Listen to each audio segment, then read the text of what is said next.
கலைக்கோள் விழா 2024 சென்னை நந்தம்பாக்கம் வர்த்தக மையத்தில் ஆதிதிராவிடர் மற்றும் பழங்குடியினர் நலத்துறை சார்பில் ஆதிதிராவிடர் மற்றும் பழங்குடியினர் கலை இலக்கிய சங்கமம் ஆதி கலைக்கோள் 2024 விழா நடைபெறுகிறது. இதில் ஆதிதிராவிடர் மற்றும் பழங்குடியினர் நலத்துறை அமைச்சர் மா. மதிவேந்தன் பங்கேற்று இந்த நிகழ்வை தொடங்கி வைத்தார். பின்னர் மேடையில் பேசிய ஆதிதிராவிடர் மற்றும் பழங்குடியினர் நலத்துறை அமைச்சர் மா. மதிவேந்தன், பல சிரமங்களுக்கு இடையே இன்று இந்த சங்கமம் தொடங்கி இருக்கிறது. தமிழ் மக்களுக்கும் தமிழ் மொழிக்கும் பெருமை சேர்க்கும் வகையில் முதலமைச்சரின் வழிகாட்டுதலின்படி ஆதிதிராவிடர் மற்றும் பழங்குடியினர் நலத்துறை சார்பில் பழங்குடியினர் வாழ்வியல் முன்னேற்றத்திற்கான விழா நடைபெறும் என சட்டசபையில் தீர்மானம் நிறைவேற்றப்பட்டு தற்போது அது நடைபெறுகிறது. இலக்கியம், இசை, பண்பாடு, இலக்கியம், இசை, நடனம் ஆகிய கலை வடிவங்களை பாதுகாக்கவும் ஆதிதிராவிடர் மற்றும் பழங்குடியின இயக்கங்கள் மற்றும் தலைவர்களின் வரலாற்றினை அறியவும் இம்மக்களின் வாழ்க்கை முறையை பிரதிபலிக்கும் வகையில் 40க்கும் மேற்பட்ட புகழ்பெற்ற கலைஞர்கள் மற்றும் வல்லுநர்களின் 300 புகைப்படங்கள், 100க்கும் மேற்பட்ட ஓவியங்கள் மற்றும் சிற்பங்கள் காட்சிப்படுத்தப்பட்டுள்ளன. மேலும் 1000த்திற்கும் மேற்பட்ட ஆதிதிராவிடர் மற்றும் பழங்குடியின எழுத்தாளர்களின் நூல்கள் மற்றும் அவர்களின் வெளியீடுகள், புத்தகங்கள் அரங்கங்களில் காட்சிப்படுத்தப்பட உள்ளது.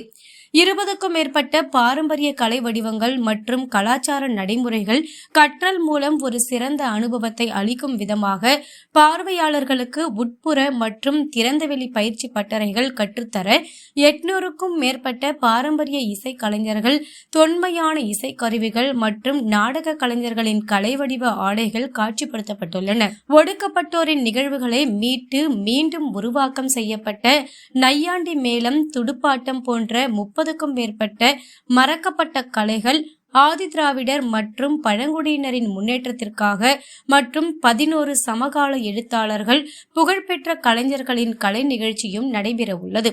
பல்வேறு சிரமங்களுக்கு மத்தியில் இந்த நிகழ்ச்சி நடைபெற்றுக் கொண்டிருக்கிறது என்றார். அதனைத் தொடர்ந்து செய்தியாளர்களை சந்தித்த அவர், சென்னை வர்த்தக மையத்தில் தமிழ்நாடு அரசு சார்பாக ஆதிதிராவிடர் மற்றும் பழங்குடியினர் நலத்துறை சார்பாக ஆதி கலைக்கோள் என்ற சிறப்பு வாய்ந்த நிகழ்ச்சி நடைபெற்றுக் கொண்டிருக்கிறது. முதலமைச்சரின் ஆலோசனைப்படி இந்த நிகழ்ச்சி 1, 2 ஆகிய தேதிகளில் நடைபெற இருந்த நிலையில் மழையின் காரணமாக இந்த நிகழ்வு இன்று காலையில் ஆரம்பிக்கப்பட்டு இன்று முழுவதும் நடைபெற இருக்கிறது. இந்த நிகழ்ச்சியின் முக்கியத்துவம் என்னவென்றால், ஆதி கலைக்கோள் என்பது நமது ஆதி குடிகளாக இருக்கக்கூடிய ஆதிதிராவிட மக்கள் மற்றும் பழங்குடியின மக்கள், அவர்களின் வாழ்க்கை வரலாறு, அது மட்டும் இல்லாமல் அவர்கள் வாழ்ந்து வந்த சூழ்நிலை, அவர்களுக்குள் இருக்கும் கலை, இது மட்டும் இல்லாமல் பல்வேறு விஷயங்கள், அவர்களின் வாழ்க்கை முறை, இவையெல்லாம் எடுத்துரைக்கும் ஒரு சிறப்பான நிகழ்வுதான் இது. இந்த நிகழ்வில் பல்வேறு ஆதிதிராவிடம் சார்ந்த வாழ்க்கை முறை எல்லாம் பிரதிபலிக்கும் விதமாக பல்வேறு முயற்சிகள் எடுக்கப்பட்டுள்ளது. இது ஒரு புதுமையான முயற்சி. முதல் முறை தமிழ்நாடு அரசு சார்பாக நடைபெறுகிறது. மேலும் நிறைய எழுத்தாளர்கள் ஆதிதிராவிடர் பழங்குடியின மக்களின் வரலாறு, அவர்களின் வாழ்க்கை சார்ந்த விஷயங்களை எடுத்துரைத்து பேச இருக்கிறார்கள். அதுபோல் புகைப்படங்கள், கண்காட்சிகள், நடனம், இசை, கலை சார்ந்த நிகழ்ச்சிகளும் நடத்தப்படுகின்றன. நல்ல சுவாரஸ்யமான தலைப்பின் கீழ் 10க்கும் மேற்பட்ட பேச்சாளர்கள் பேச உள்ளனர். இது ஒரு முக்கியத்துவம் வாய்ந்த நிகழ்ச்சியாகும். முதலமைச்சர் ஆதிதிராவிட மக்களுக்காக, பழங்குடியின மக்களுக்காக பல்வேறு சிறப்பு வாய்ந்த திட்டங்கள், புதிய புதிய முயற்சிகளை மேற்கொண்டு வருகிறார். முதலமைச்சரின் ஆலோசனைப்படி இந்த நிகழ்ச்சி நேற்று 1ஆம் தேதியும் 2ஆம் தேதி இருந்தது. ஆனால் இந்த மழை காரணமாக இன்னைக்கு இந்த நிகழ்ச்சி காலையில் சீக்கிரமாக ஆரம்பித்து இன்றைக்கி ஒரு நாள் முழுக்க இந்த நிகழ்ச்சி நடைபெற இருக்கு. இந்த நிகழ்ச்சியோட முக்கியத்துவம் அவங்களோட வாழ்க்கை வரலாறு, அது மட்டும் இல்லாமல் அவங்க வாழ்ந்து வந்த சூழ்நிலை, அவங்களுக்குள்ளே இருக்கிறோம் அந்த கலை, இது மட்டும் இல்லாமல் பல்வேறு விஷயங்கள், அவங்களோட வாழ்க்கை முறைகள், இது எல்லாத்தையும் எடுத்துரைக்கிற ஒரு சிறப்பான நிகழ்ச்சி தான் இந்த நிகழ்ச்சி. இந்த நிகழ்ச்சியில் பல்வேறு ஆதிதிராவிட சார்ந்த வாழ்க்கை முறையெல்லாம் பிரதிபலிக்கிற விதமாக பல்வேறு முயற்சிகளை இந்த நிகழ்ச்சியில் கொண்டு வந்திருக்கோம். இது ஒரு புதுமையான ஒரு முயற்சி தான். முதல் தடவை இந்த மாதிரி நம்முடைய தமிழ்நாடு அரசு சார்பாக நடக்குது. அதனால் இது கண்டிப்பாக அனைவரும் வரணும்.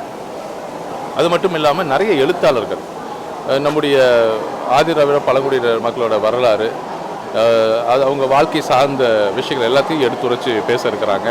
அதே மாதிரி புகைப்படங்கள், அப்புறம் கண்காட்சிகள், அப்புறம் நடனம், இசை, கலை இந்த சார்ந்த நிறைய விஷயங்களும் இன்றைக்கி ஒரு நாள் முழுக்க இருக்குது. ஒரு 10க்கும் மேற்பட்ட பேச்சாளர்கள் இருக்கிறாங்க. நல்ல சுவாரஸ்யமான தலைப்பின் கீழ் பேச இருக்கிறாங்க. அதனால் இந்த நிகழ்ச்சி வந்து ஒரு முக்கியத்துவம் வாய்ந்த நிகழ்ச்சி. நம்முடைய முதலமைச்சர் அவர்கள் நம்முடைய திராவிட மாடல் ஆட்சியில் ஆதி திராவிட மக்களுக்காக, பழங்குடியினர் மக்களுக்காக பல்வேறு சிறப்பான திட்டங்கள், புதிய புதிய முயற்சிகளை மேற்கொண்டு வருகிறார். அவங்களுக்கு முக்கியத்துவம் கொடுக்குற விதத்தில் அவங்களோட வாழ்க்கை மேம்பட கல்வி, வேலைவாய்ப்பு, சுகாதாரம் போன்ற எல்லாத்துலேயுமே வந்து அவங்க முன்னேற பல்வேறு வழிவகைகளை நம்முடைய முதலமைச்சர் அவர்கள் செய்து கொண்டிருக்கிறார். அவர்களுக்கு முக்கியத்துவம் கொடுக்கும் வகையில் அவர்கள் வாழ்வியல் மேம்பட கல்வி, வேலை வாய்ப்பு, சுகாதாரம் போன்ற எல்லாவற்றிலும் அவர்கள் முன்னேற பல்வேறு உதவிகளை முதலமைச்சர் செய்து வருகிறார். அந்த வரிசையில் இந்த நிகழ்ச்சி ஒரு உன்னதமான முயற்சி. பின்வரும் சந்ததியினருக்கு பல விஷயங்கள் தெரியாமல் இருக்கலாம். எனவே இந்த நிகழ்ச்சி அவர்களுக்கு தெரிவிக்கும் நிகழ்ச்சி. அவர்களுக்கு இப்படியெல்லாம் இருந்ததா என பல சந்தேகங்களை கலைக்கக்கூடிய நிகழ்ச்சி. பல விஷயங்களை அவர்கள் அறியாமையை அகற்றி ஒரு தெளிவு கொடுக்கக்கூடிய நிகழ்ச்சியாக ஆதி கலைக்கோள் நிகழ்ச்சி நடைபெற்றுக் கொண்டிருக்கிறது என்றார்.